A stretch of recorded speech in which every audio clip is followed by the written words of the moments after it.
നമസ്കാരം. ഉപരിപഠനത്തിനായി education loan എടുക്കാൻ നിങ്ങൾ ആഗ്രഹിക്കുന്നുണ്ടോ? എങ്കിൽ അതിനായി ബാങ്കിൽ സമർപ്പിക്കേണ്ട രേഖകൾ എന്തൊക്കെയാണെന്ന് കൃത്യമായി അറിയേണ്ടത് അത്യാവശ്യമാണ്. എഡ്യൂക്കേഷൻ ലോണിന് വേണ്ടി ആവശ്യമായ രേഖകൾ മനസ്സിലാക്കി അവ നേരത്തെ തന്നെ അറേഞ്ച് ചെയ്താൽ നിങ്ങളുടെ എഡ്യൂക്കേഷൻ ലോൺ പ്രോസസ്സ് വളരെ ഈസിയായിരിക്കും. ഇന്നത്തെ വീഡിയോയിൽ വിദ്യാഭ്യാസ വായ്പ ലഭിക്കാൻ ആവശ്യമായ പ്രധാനപ്പെട്ട രേഖകളെക്കുറിച്ചാണ് നമ്മൾ സംസാരിക്കുന്നത്. ആദ്യത്തെ സ്റ്റെപ്പ് അഡ്മിഷനെ സംബന്ധിച്ചാണ്. അതായത് വിദ്യാഭ്യാസ വായ്പയ്ക്ക് ബാങ്കിൽ അപേക്ഷിക്കുന്നതിന് മുൻപായി നിങ്ങൾ ചെയ്യേണ്ട ആദ്യത്തെ കാര്യം നിങ്ങൾക്ക് ഇഷ്ടപ്പെട്ട ഇൻസ്റ്റിറ്റ്യൂട്ടിൽ നിങ്ങൾക്ക് ഇൻട്രസ്റ്റ് ഉള്ള ഒരു കോഴ്സിൽ അഡ്മിഷൻ എടുക്കുക എന്നുള്ളതാണ്. പലരും വിചാരിക്കുന്നത് പോലെ അഡ്മിഷൻ എടുക്കുന്നതിന് മുൻപല്ല എഡ്യൂക്കേഷൻ ലോണിന് അപേക്ഷിക്കേണ്ടത്, അഡ്മിഷൻ എടുത്തതിന് ശേഷമാണ്. കാരണം നിങ്ങൾ അഡ്മിഷൻ എടുക്കാതെ കോളേജുകൾ വായ്പയ്ക്ക് ആവശ്യമായ രേഖകൾ നിങ്ങൾക്ക് നൽകില്ല എന്നതാണ് വാസ്തവം. കാരണം ബാങ്കിൽ സമർപ്പിക്കേണ്ട അഡ്മിഷൻ ലെറ്റർ അഡ്മിഷൻ എടുത്തതിന് ശേഷമാണ് കോളേജുകൾ നൽകുന്നത്.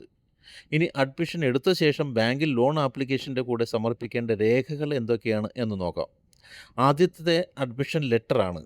സ്റ്റഡി ലോൺ ലഭിക്കുന്നതിന് ആവശ്യമായ ഏറ്റവും പ്രധാനപ്പെട്ട ഡോക്യുമെൻ്റാണ് അഡ്മിഷൻ ഓഫർ ലെറ്റർ. നിങ്ങൾ കോളേജിൽ അഡ്മിഷൻ എടുത്തു എന്ന് കാണിക്കുന്നതാണ് അഡ്മിഷൻ ലെറ്റർ. രണ്ടാമതായി നൽകേണ്ടത് ഫീ സ്ട്രക്ചറാണ്.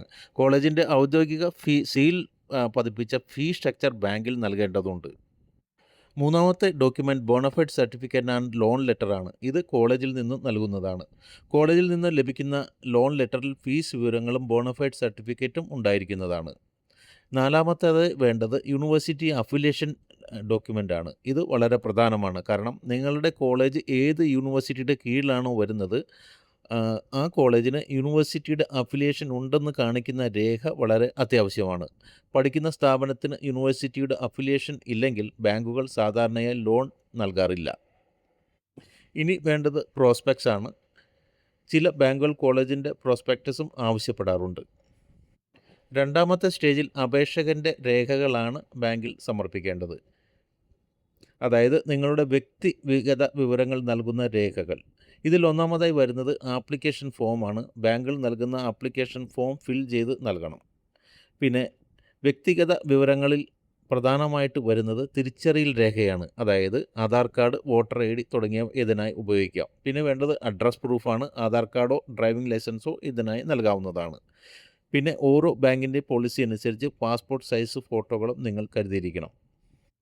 മൂന്നാമത്തെ സ്റ്റേജിൽ അപേക്ഷകൻ്റെ അക്കാഡമിക് യോഗ്യതകൾ തെളിയിക്കുന്ന രേഖകളാണ് നൽകേണ്ടത്. ഇതിൽ കോഴ്സ് സർട്ടിഫിക്കറ്റ്, മാർക്ക് ഷീറ്റുകൾ എന്നിവയുടെ കോപ്പികളാണ് പ്രധാനമായും വരുന്നത്. കൂടാതെ നിങ്ങൾ പഠിക്കാൻ ഉദ്ദേശിക്കുന്ന കോഴ്സിന് ആവശ്യമായ മിനിമം മാർക്ക് ക്രൈറ്റീരിയ നിങ്ങൾക്ക് ഉണ്ടോ എന്നും ബാങ്ക് ചെക്ക് ചെയ്യാറുണ്ട്. സാധാരണയായി +2-ന് 60% മാർക്കെങ്കിലും ഉള്ളവർക്ക് ലോൺ നടപടികൾ ബാങ്കുകൾ എളുപ്പമാക്കാറുണ്ട്. പിന്നെ നിങ്ങൾ അഡ്മിഷൻ എടുത്തിരിക്കുന്ന കോഴ്സ് അനുസരിച്ച് ഇതിൽ വ്യത്യാസങ്ങൾ വന്നേക്കാം എന്നുകൂടി മനസ്സിലാക്കുക. ഈ പറഞ്ഞ ഡോക്യുമെൻറ്റ്സ് കൂടാതെ ചില സാഹചര്യങ്ങളിൽ വേറെ ചില ഡോക്യുമെൻറ്റ്സും ആവശ്യമായി വന്നേക്കാം. ഉദാഹരണത്തിന് നിങ്ങൾക്ക് പഠനത്തിൽ 1 വർഷത്തിൽ കൂടുതൽ ഗ്യാപ്പ് വന്നിട്ടുണ്ടെങ്കിൽ അതിനുള്ള കാരണം വ്യക്തമാക്കുന്ന അഫിഡവിറ്റും ബാങ്കുകൾ ആവശ്യപ്പെടാറുണ്ട്. ഈ പറഞ്ഞ രേഖകളെല്ലാം കൃത്യമാണെങ്കിൽ ഏകദേശം 1 മാസത്തിനുള്ളിൽ തന്നെ നിങ്ങളുടെ എഡ്യൂക്കേഷൻ ലോൺ നടപടികൾ പൂർത്തിയാക്കാൻ സാധിക്കും. അതുകൊണ്ട് ലോണിന് ശ്രമിക്കുന്നവർ ഈ രേഖകളെല്ലാം മുൻകൂട്ടി തയ്യാറാക്കി വയ്ക്കുക. മറ്റൊരു കാര്യം സൂചിപ്പിക്കാനുള്ളത്, കോളേജിൻ്റെ ട്യൂഷൻ ഫീസ്, ഹോസ്റ്റൽ ഫീസ് തുടങ്ങിയവയുടെ നിശ്ചിത ശതമാനമാണ് ലോണായി ലഭിക്കുന്നത്. അതായത് മാനേജ്മെൻറ്റ് കോട്ട അഡ്മിഷൻ ഫീസോ മറ്റു ചാർജുകളോ ലോണായി ലഭിക്കുന്നതല്ല എന്ന് പ്രത്യേകം ഓർക്കുക. പിന്നെ നിങ്ങൾ ജോയിൻ ചെയ്യുന്ന കോഴ്സും ആ കോഴ്സിൽ നടത്തുന്ന കോളേജിൻ്റെ റെപ്യൂട്ടേഷൻ, കോളേജിൻ്റെ അംഗീകാരം, നിങ്ങളുടെ സാമ്പത്തിക ഭദ്രത, പേരൻസിൻ്റെ സിബിൽ സ്കോർ കൂടാതെ ആ കോഴ്സിൻ്റെ ജോലി സാധ്യതയും അനുസരിച്ച് ലോൺ സാധ്യതകൾ മാറ്റം വരാറുണ്ട്.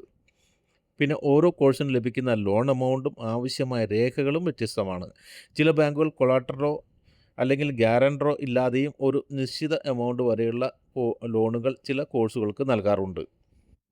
സെക്യൂരിറ്റി ഇല്ലാതെയും ഗ്യാരണ്ടർ ഇല്ലാതെയും എത്ര വരെ ലോൺ ലഭിക്കും? കുറഞ്ഞ പലിശയിൽ എടുക്കാൻ പറ്റുന്ന ലോൺ എമൗണ്ടുകൾ ഏത് ബാങ്കുകളിൽ നിന്ന് ലഭിക്കും? പബ്ലിക് സെക്ടർ ബാങ്കുകളിലെ സ്റ്റഡി ലോൺ ഇൻട്രസ്റ്റ് റേറ്റ് എത്രയാണ്? തുടങ്ങിയ വിവരങ്ങൾ അറിയാൻ ആഗ്രഹിക്കുന്നവർക്ക് എഡ്യൂക്കേഷൻ ലോൺ സംബന്ധിച്ച ഞങ്ങളുടെ ഫുൾ വീഡിയോ കാണാവുന്നതാണ്. എഡ്യൂക്കേഷൻ ലോൺ സംബന്ധിച്ച നിങ്ങളുടെ സംശയങ്ങൾ കമൻറ്റ് ബോക്സിലൂടെ അറിയിച്ചാൽ ഞങ്ങൾ മറുപടി തരുന്നതാണ്. പിന്നെ പൊതുവെ ജോബ് ഓറിയൻറ്റഡ് കോഴ്സുകൾക്ക് ലോൺ ലഭിക്കാൻ പ്രയാസമുണ്ടാകാറില്ല. ഉദാഹരണത്തിന് നഴ്സിംഗ്, പാരാമെഡിക്കൽ കോഴ്സുകൾ പോലെയുള്ള കോഴ്സുകൾക്കുള്ള ലോൺ. ഈ വീഡിയോ നിങ്ങൾക്ക് ഉപകാരപ്പെട്ടെങ്കിൽ ലൈക്ക് ചെയ്യാനും സുഹൃത്തുക്കൾക്ക് ഷെയർ ചെയ്യാനും മറക്കരുത്. എഡ്യൂക്കേഷൻ ലോൺ സംബന്ധിച്ച കൂടുതൽ വീഡിയോകൾക്കും എഞ്ചിനീയറിംഗ്, മെഡിക്കൽ കോഴ്സുകളുടെ വിവരങ്ങൾക്കും ഇന്ത്യയിലും വിദേശത്തുമുള്ള ജോലി അവസരങ്ങളെക്കുറിച്ചുള്ള വീഡിയോകളുടെ നോട്ടിഫിക്കേഷൻ ലഭിക്കാനായി ബെൽ ഐക്കൺ അമർത്താനും മറക്കരുത്. Thanks for watching. നന്ദി, നമസ്കാരം.